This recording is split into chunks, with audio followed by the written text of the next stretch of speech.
Carl gets barraged with calls from Peter, but he has no intention of answering them. After all the calls he ignores, he accidentally picks up the phone and pretends to be in his apartment despite the fact that he's in a video rental store. After an invitation to go out, Carl says he can't because he's too busy. But Peter knows Carl is simply making excuses since he is spotting him standing in line at the video store. Carl continues to insist that the man at the shop is not him, despite the fact that he caught him. Peter manages to pull him to a bar. The reason Peter invites Carl and his friend is to announce Peter's engagement to Lucy, his now fiancée. They will have an engagement party in a few days. At the same bar, Carl's expression changes when he sees his ex-wife Stephanie with his new boyfriend. He feels agitated and decides to leave, just as she approaches him and makes for an uncomfortable encounter and an oopsie moment. Carl's neighbor Tilly offers him breakfast, which he refuses with all sorts of excuses. Outside, he rejects a concert flyer handed to him. Even at work, Carl's buddy and supervisor Norman invites him to his costume party at his house, but again Carl says he is going to be out of town, before Norman tells him the date.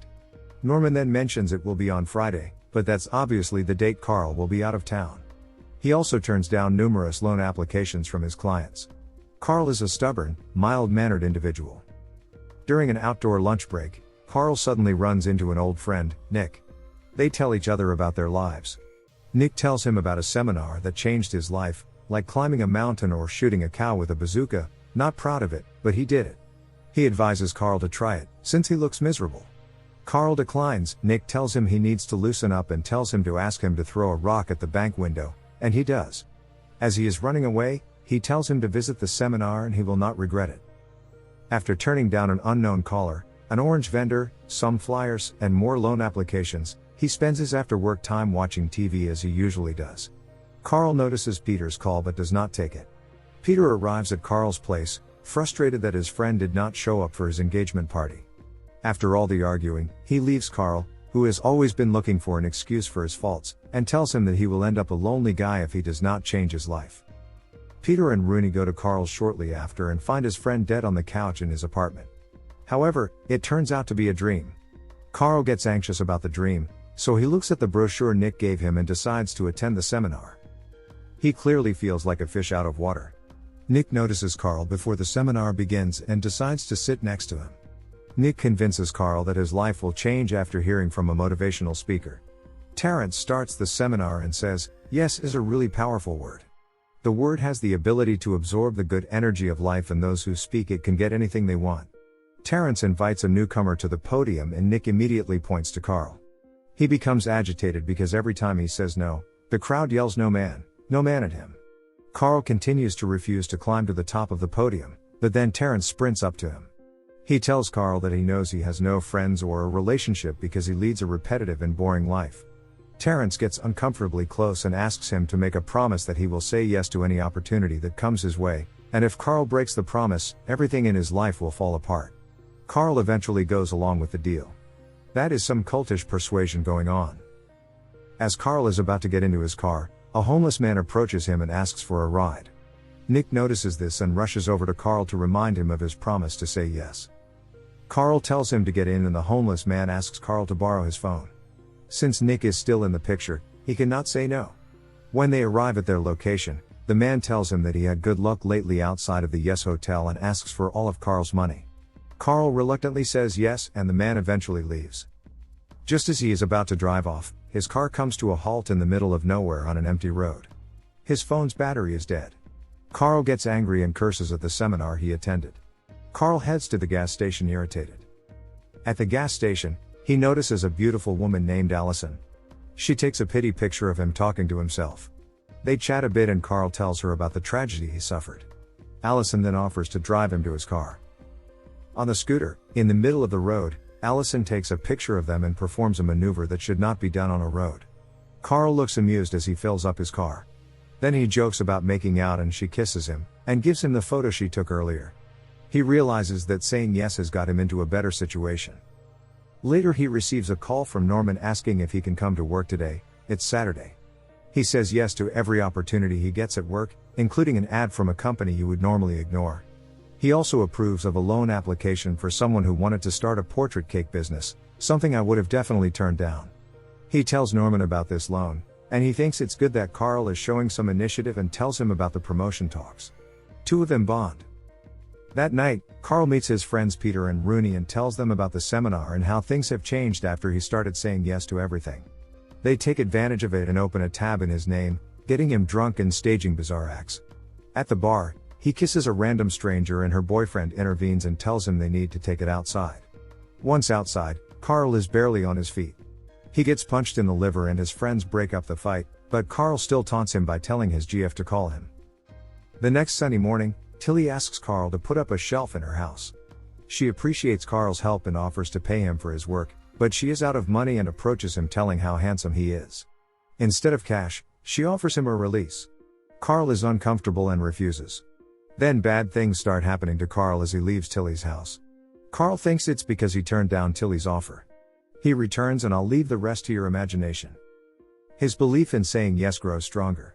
He says yes to everything: Norm's Harry Potter costume party invitation, Girl Scouts, guitar lessons, flying lessons, Korean language lessons, helping the homeless, and concert flyers he kept turning down.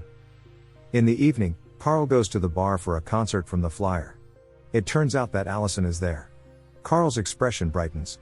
She performs for 5 people. Some songs were actually good. He is waiting at the bar counter after Allison finishes her performance. He pretends not to notice her. Allison notices him and says hi. She tells him that she has to work early in the morning as a running photography trainer. She asks Carl if he wants to come along, and he says yes. They share a very lovely moment together. When Carl is about to sleep, Rooney suddenly calls him to go for an all-nighter party. And of course, Carl says yes. The next day he comes to Allison's class from a rave with loud music and tons of Red Bull cans. He says he's very excited to attend her class. Carl runs fast while taking pictures with his phone. Midway through the run, the energy of the Red Bulls has left him and he passes out and becomes the object of a photo shoot for the other participants. When Carl comes to his senses, Allison seems to be attracted to him because of his seemingly erratic lifestyle. Carl has lunch with Faranush and Peter. He met Faranush on a Persian website for finding a wife, one of the ads where he clicked yes to meet her. Carl tells Peter that the magic word yes is the reason he met Allison. Lucy shows up and tells them that she does not have anyone to help her with her bridal shower. Finally, Peter asks Carl to go with her since he always says yes. Lucy is shocked because she genuinely disliked Carl because of his negative attitude. Later, Carl and Allison attend Norman's Harry Potter costume party. Is his suit toddler size? The party was nerdy and everyone watched one of the Harry Potter movies. A couple of movies. Somehow they managed to slip out of there. They decide to do some breaking and entering in a concert hall and have a special moment on the stage. A bit later, they are discussing things like the world being a playground that everyone forgets about it when they grow up, responsibilities and so on, when suddenly a security guard arrives and they scatter. Carl greets the line debtors in the morning and hands them oranges, presumably from the vendor. His friend Lee is already waiting in his office. Suddenly Norman calls Carl out and tells him that someone from headquarters wants to talk to him about all the loans he has approved. Carl asks for a minute before meeting with the HQ person. He returns to Lee to approve his presumably last loan application. Finally, Carl meets with Wesley, the vice president of the company he works for. Wesley says that a loan officer usually makes 35 to 40 loans each month, but Carl has already made 561 loans, slightly more than the average. In the midst of the tension, Wesley suddenly laughs. Carl and Norman follow his laugh. It turns out that 98% of the debtors have paid off their debts, giving the company big profits. Carl is offered to work at the HQ.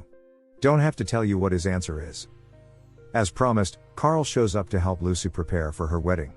The clerk at the store seems irritated to help them. When a clerk expresses her dissatisfaction in Korean, Carl's Korean skills come in handy. He asks her in Korean what's wrong, and the clerk explains that she's jealous of a married couple and wonders when she'll be the bride. After Carl cheers her up, she helps them with their matters. A man bursts through the store entrance shouting that someone is ready to jump off a ledge. Carl goes over immediately. At the scene, someone shouts to help the man, which is Carl's cue. He runs up the stairs and tries to talk him out of it when the man tells him not to try and stop him. Carl becomes confused about what to do, as he can't say no.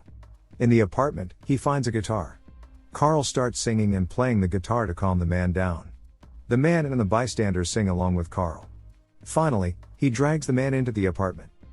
When Carl is at the airport, he runs into his ex-wife Stephanie, who says she saw Carl save a man's life on TV. After they say goodbye, she looks back as if she misses him. Carl and Allison arrive at the ticket counter and ask for the fastest departure scheduled. The ticket clerk tells them that the fastest scheduled flight is to Nebraska. So they fly to Nebraska. They visit a telephone museum, a shooting field, and a football game that Carl's friends are watching. Their next stop is the chicken slaughterhouse. As the instructor describes how to cut off a chicken's head, Carl faints. Later, Allison and Carl are walking together when it suddenly starts to rain. He wraps Allison in his jacket and runs to a barn. When they arrive, Allison looks at Carl warmly and confesses that she loves him, and tells him that she wants to live together. Carl thinks it's a big move for both of them. Allison starts to regret what she said. He doesn't want to make her sad, so he convinces her that he also wants to live with her. At the airport, 2 FBI agents approach them.